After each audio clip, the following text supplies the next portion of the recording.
Hey guys, so for this video, I'm going to cover all the best settings for Chapter 2 Season 3. Now, as I'm sure you all know, the game looks and feels a lot different this season. The nighttime is much darker than it was before, and games are 10 times laggier, and everything you do feels weirdly delayed. If this is something you're currently experiencing, do not worry because you are not alone. We're all on the struggle bus together. As the conductor of the struggle bus, however, it is my duty to try and get you off of it. That's why I gathered up all the most helpful FPS boost tricks I could and am ready to share them here today. These will be for console, mobile, Switch, and PC, and will include new optimizations to help boost your in-game frames. With all of that being said, let's get right on into it.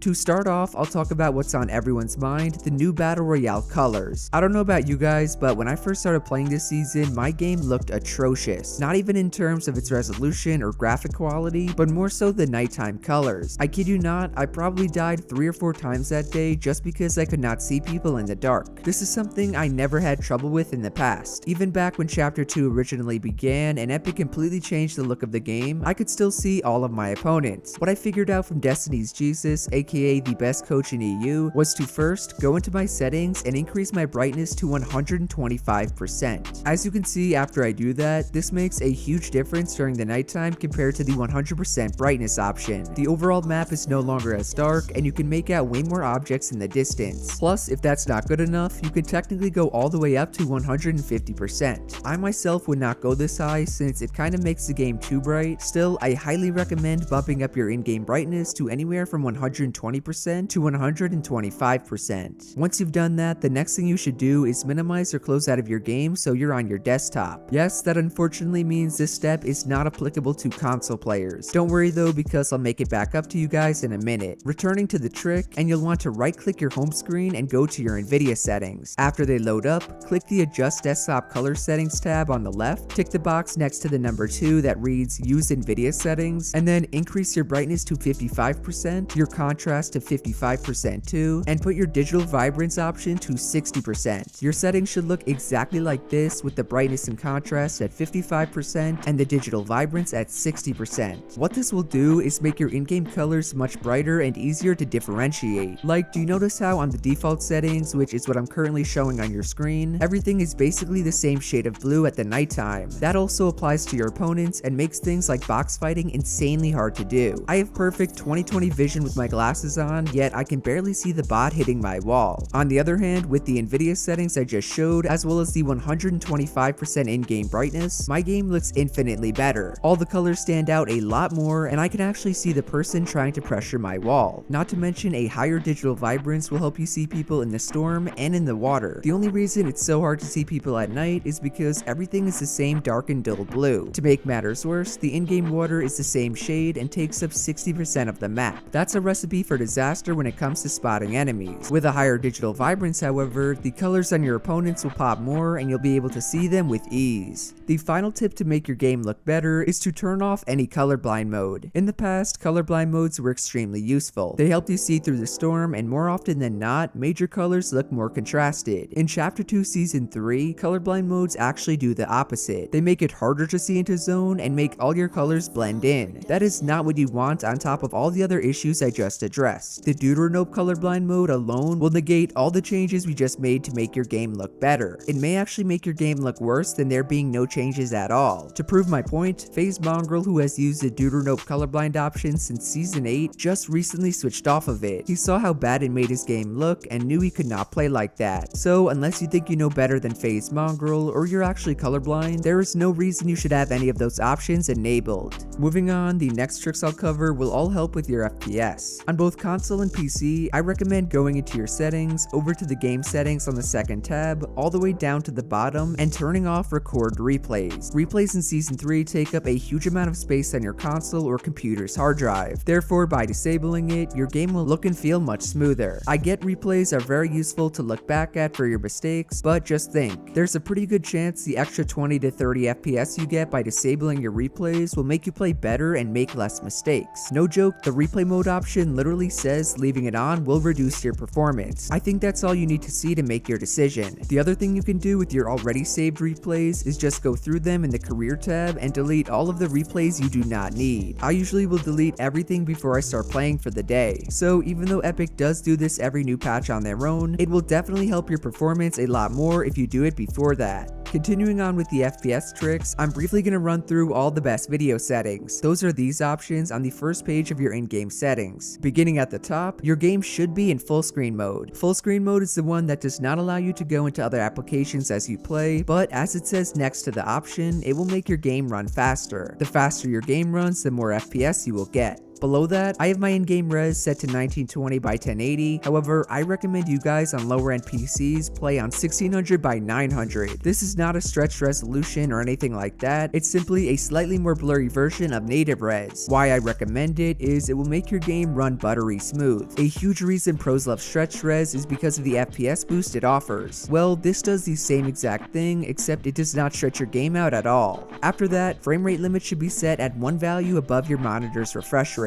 That means if you play on a 60Hz monitor, set your FPS cap to 120. If you play on a 144Hz monitor, set your FPS cap to 160. Finally, if you're like me on a 240Hz monitor, do not go to unlimited. Unlimited will cause you huge stutters because your FPS will fluctuate so much. Instead, set it to 240 or 237 depending if you use G-Sync. We already went over these graphics settings right here. I said to put brightness at 125%, user interface contrast at whatever you want, and no colorblind mode. As for the quality options, I do not recommend using the auto set quality button. What that will do is just spit out some insanely high settings that will destroy your FPS. My advice is to use the low quality preset option and put your 3D resolution back to 100%. All this does is change these different options to lower off and make your game look normal. That's also what I use and how I can consistently get good frames. The only quality setting I would recommend tinkering with is your textures. Way back when Chapter 2 first started, I talked about a really useful FPS trick where you set your textures to as high as you can and turn multi-threaded rendering on. I guess doing this forces your GPU to help out your processor, thus improving your overall frames. I tried this again in Season 3 and it actually worked pretty well. My frames are much more stable in arena endgames than they were with textures off. Be aware though, this will not work for everyone. Some of you guys likely have way better processors than GPUs, meaning it's better you leave the CPU alone to do that stuff. Nonetheless, go and still try it out. At the bottom, under Advanced Graphics, turn VSync off, Motion Blur off, and Show FPS on. DirectX version depends entirely on your PC. Essentially what it does is it optimizes how your computer renders images in Fortnite. This will hopefully put less strain on your PC, giving you better and more stable frames. The thing is, DX12 only works well with newer and beefier graphics cards. These include the 20 series, the 16 series, and the more powerful GPUs from the 10 series. Oh, and before I forget, it can cause your game to crash if you alt tab a lot. So take my advice, try both out, and see which one you get better frames with. I use DX12 with the 1070 Ti. Final two video settings are the multi-threaded rendering and GPU crash debugging. Directly from Epic, multi-threaded rendering splits the drawing across multiple threads, which can dramatically improve performance on multi-core processors. For those of you that don't know how many cores you have, press Ctrl-Alt-Delete on your keyboard and go to your task manager. From there, click Performance, go to the CPU, and look down on the right for a line that says Cores. If it says anything greater than or equal to 4, I highly recommend turning multi-threaded rendering on. You should get a considerable FPS boost from it. On the other hand, if you only have 2 cores, you should probably leave it off. Having it on with a weak processor will actually cause stutters and hitches. Just try out both. Last but not least, GPU crash debugging should be off. I know for a fact having it on will really hurt your FPS, so although it may help Epic, they could figure that crap out for themselves. To wrap up the video, I'll cover a really overlooked FPS boost that not even most pro players utilize. The trick is to disable hardware acceleration on Google Chrome, Discord, and Spotify. Starting with Google Chrome, open the browser up, click the 3 dots on the top right, hit Settings, Advanced, System, and turn the Use Hardware Acceleration when available option off. Next, for Discord, open it up, click on the settings on the bottom, go to Appearance, and once you scroll down, you should see Hardware Acceleration. Turn that off like you did for Chrome. Finally, for Spotify, head over to the 3 dots on the top left, View, and in the View tab, you can see the hardware hardware acceleration option. Make sure you uncheck it and restart when it gives you the prompt. Turning hardware acceleration off will allow your GPU to fully focus all of its resources on Fortnite. This will greatly boost your frames, reduce the amount of stutters you get, and make your game feel way more responsive. So for all of you guys who have these applications open when you play, make sure you disable hardware acceleration on all of them. Overall guys, those are the best settings for Fortnite Chapter 2 Season 3. Let me know down below which of those tricks helped you the most, as well as how bad your frames have been recently. On top of that, if you enjoyed this video, do be sure to drop a like, subscribe to the channel, and to turn on post notifications. Shout out to everyone using code Jarian. I've been getting some messages recently of people using the wrong code, so please remember my code is Jarian, not it's Jarian. Use code Jarian. Otherwise, that's it from me, and I will see you guys in the next one. Later.